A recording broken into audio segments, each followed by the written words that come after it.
In the popular manga Attack on Titan, there are intelligent titans called the Nine Titans. The title, Attack on Titan, is a play on words for the Attack Titan, one of the Nine Titans, and his abilities were inherited by the main character, Eren Yeager. In this video, I'll explain the abilities of each of the Nine Titans based on the manga up until the last chapter, and at the end, I'll explain which Titans have not been clearly covered in the series. I'll also discuss the past heirs to these Titans, which was not talked about much in the story. We'll be taking info from a survey used to rank the strength of the Nine Titans.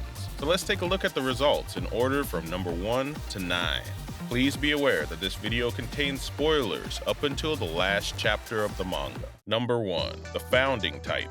The Founding Titan easily stands above all others, and is the first Titan that was made when the founder, Ymir Fritz, became a host of a centipede-shaped parasite. The Nine Titans were created when Ymir Fritz divided the power of her Titan into 9 parts after her death. The Founding Titan's abilities include the power to alter the memories of the subjects of Ymir at will, change the structure of their bodies, and manipulate the mindless Titans.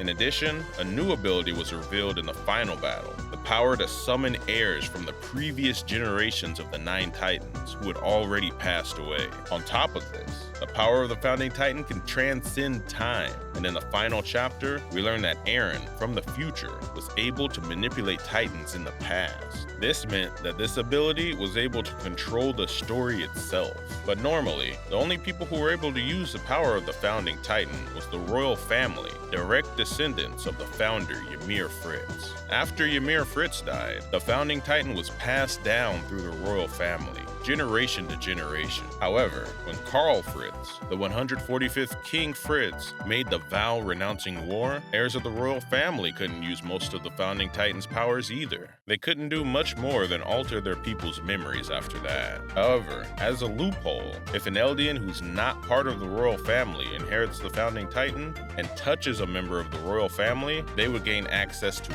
all of the Founding Titan's powers. The Founding Titan was inherited by the royal family members until the time of Frida Rice, but in the year 845, Eren's father, Grisha Yeager, ate Frida and took it away. After that, it was passed down from Grisha to his child Eren, along with the power of the Attack Titan. This is why Eren was able to use the power of the Founding Titan after touching with his brother Zeke, who's a member of the royal family. Eren was able to keep the power of the Founding Titan activated constantly by capturing Zeke. This is why when Zeke is killed by Levi in chapter 137, Eren's no longer able to continue the rumbling. That scene made the conditions for activating the Founding Titan very clear. Number 2. The Attack Titan.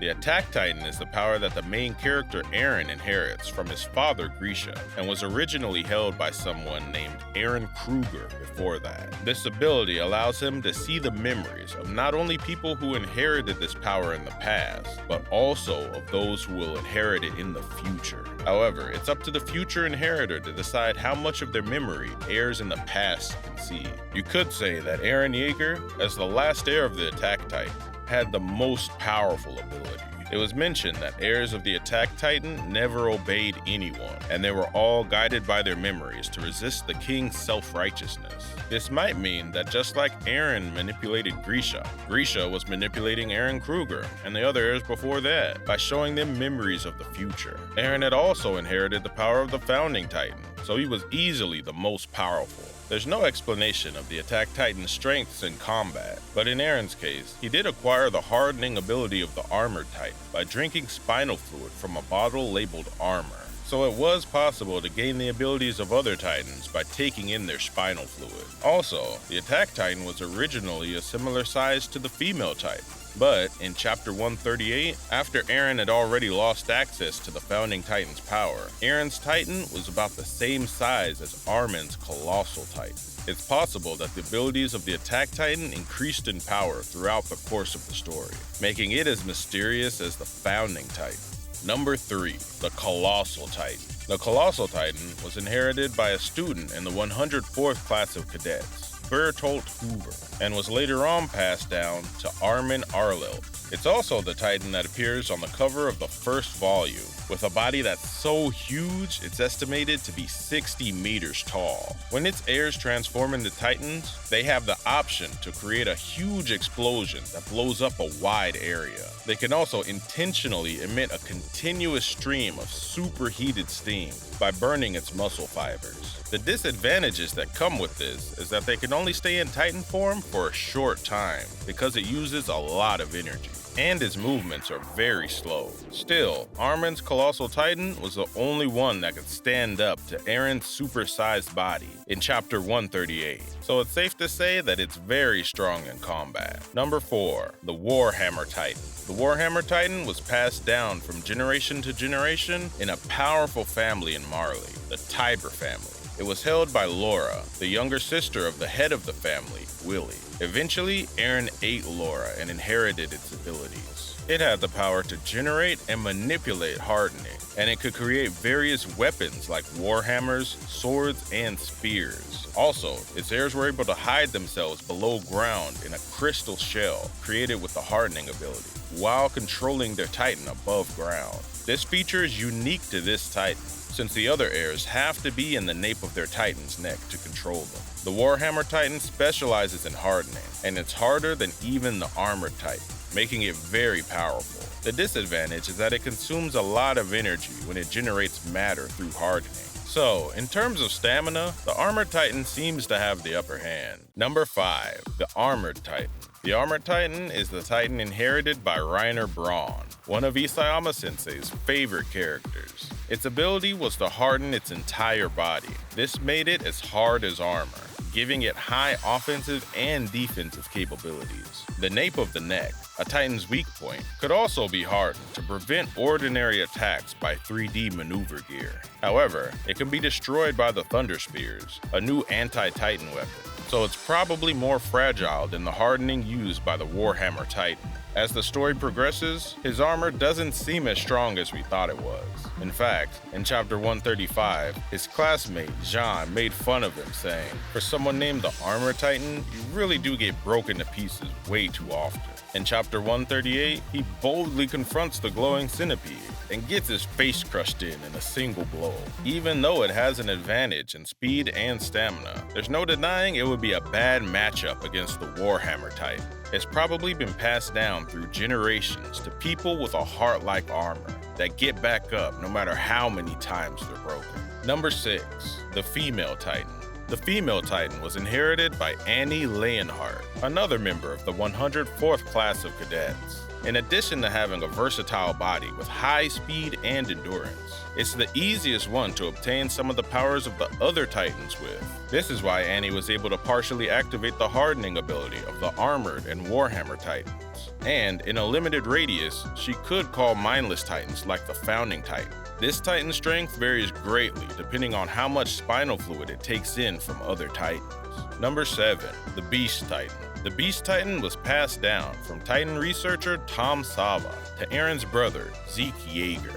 Sava said it wasn't very useful in battle, but Zeke used it well. Zeke's Beast Titan was a giant ape with long arms and legs that specialized in projectile attacks, like hurling huge boulders at distant targets. Although not as powerful as the Colossal Titan, it boasted great strength and speed, and even Captain Levi, the strongest man in the world, had a hard time dealing with it. Zeke's ability to turn Eldians into Titans by having them take in his spinal fluid and making those Titans follow his commands was not a power of the Beast Titan. This ability was unique to Zeke because he was both a Titan shifter and a descendant of the royal family.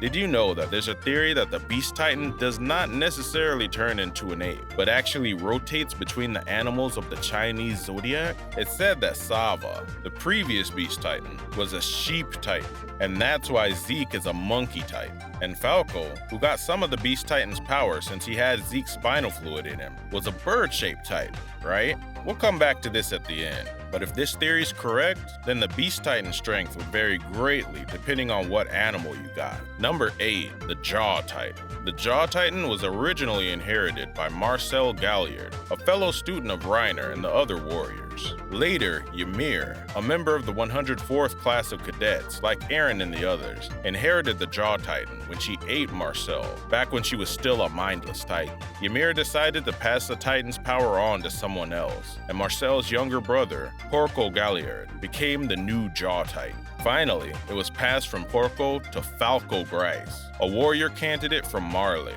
who had become a mindless Titan. These Titans always have strong jaws, but each inheritor had very unique characteristics. In Porco's case, in addition to his jaws, he also had sharp claws. Their jaws were strong enough to crush the hardening created by other Titans, like the Warhammer. Falco was turned into a Titan after drinking wine containing the spinal fluid of Zeke, the Beast Titan. After inheriting the Jaw Titan, Falco also gained some powers of the Beast Titan and was able to fly with a bird form. Speaking of birds, Eren also turned into a bird in the last chapter, so maybe Falco, who became a bird Titan, was like the main character of the generation after Eren's. Number 9. The Cart Titan.